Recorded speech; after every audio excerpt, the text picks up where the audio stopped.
about the three categories. We have bipolar, schizophrenic, and personality disorder. What of those, I know all the symptoms would come out differently.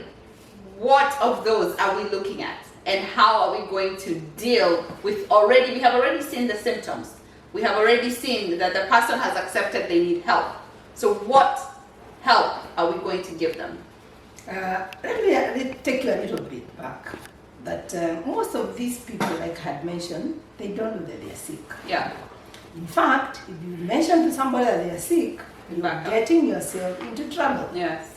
So many times you might want to be very calm on somebody and say, there's something I saw in you that I thought needed, some of my attention, And sometimes you want to take this person to see a doctor, a psychiatric doctor, or you want to see somebody to have therapy. That's with a psychologist, okay?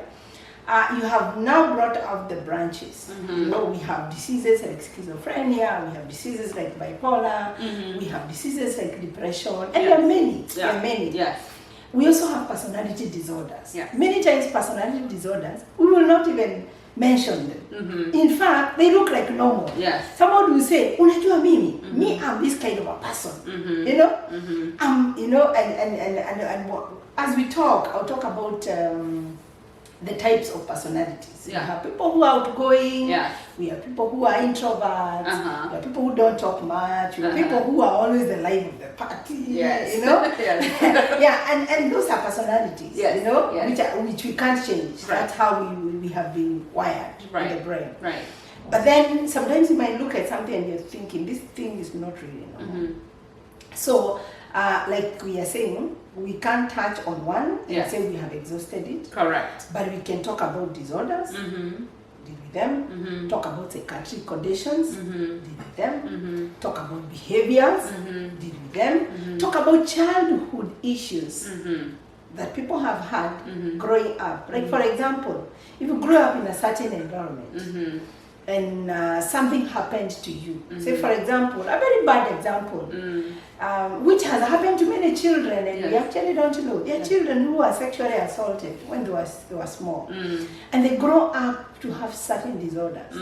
And people think that this person cannot stay in a marriage, and this person cannot relate well with people, but because they're having childhood traumas, or maybe somebody grew up in a home where there was a lot of traumatic experiences, and so they have grown up with a lot of traumas.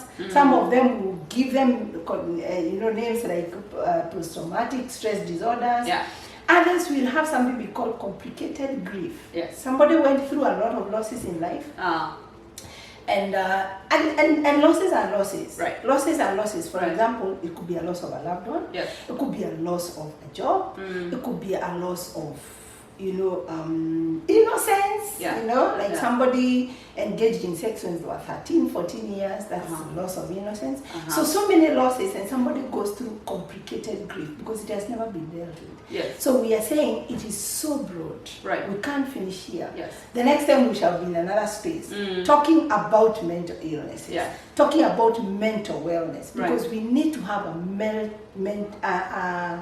nation, we need to have a people that are mentally well. Yes. Otherwise, we will continue experiencing the same kind of things. We'll continue branding people. We'll continue stigmatizing people. We'll have stereotypes that black women are like this, white men are like this, stereotyping people. Simply because we haven't understood that the brain, the mind is working in a certain way that we haven't understood. And that is why this is a societal issue. We need to talk about it. People need to hear it. People need to understand it. So that by the time nakuita cheesy, by the time I'm saying this person is a mad person. I'm not mad. We realize they're not mad. They're just mentally challenged. And if we came in, as professionals, as friends, as pastors, as religious leaders, if we came in and worked with people, they will get well. The toughest situation or the toughest part about all this is acceptance. Yes. One, the individual's acceptance that they need help. So they're in denial that they need help. Second of all, the close family members and friends, they don't want to accept it. It's a very intense thing to accept. I feel like it's easier to accept you have a cold or you have a headache than to accept that you need mental wellness. So what and how do we deal with denial, whether it's in the community, in the family, as individuals? How do we deal with that? It is true. It's very true that it is hard to accept. Yeah. Remember, I mentioned that somebody who is mentally ill, they think they are fine. Yeah. They think they are reasoning like every other person. Yeah. In fact, they think they're okay, and you who is telling them, you're sick. You understand? Right. So it is not easy to accept, because how do I accept something that I have not done? Yeah. You understand? Yeah. Because how the brain works, how the brain reasons, how your emotions are is very, very important. So some of these people, we will not need for them to accept. We will just take them through a process, and then they'll look back and they're like, I think I was actually sick.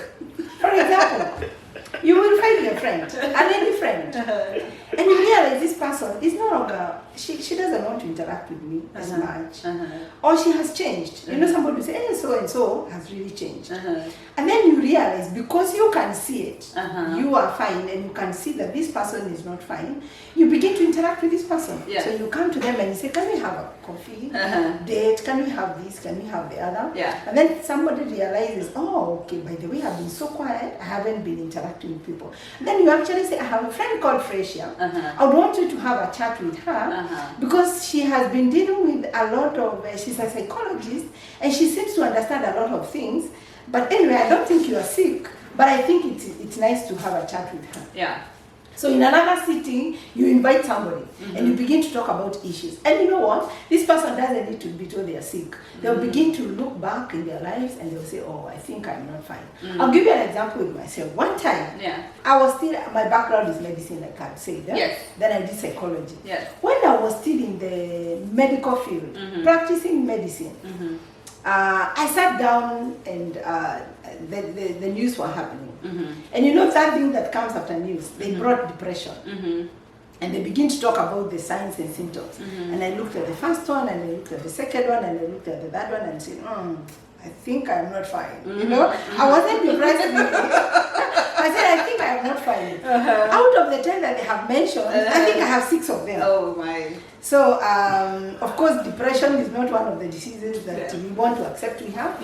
In fact, no one will go to the hospital to say they're depressed. Right. In fact, we don't even know the doctors who deal with depression, unfortunately, in our society. But I spoke to a psychologist and I said, I am experiencing A, B, C, D, and E. I'm wondering whether I'm fine. And she's like, no, I think you're fine. In fact, the one I spoke to was my client. She was sick. A medical issue. But I knew she was a psychologist. So, and I know I'm not, you know, whatever of everything. So, and she said, oh, I think I want you to talk to my friend.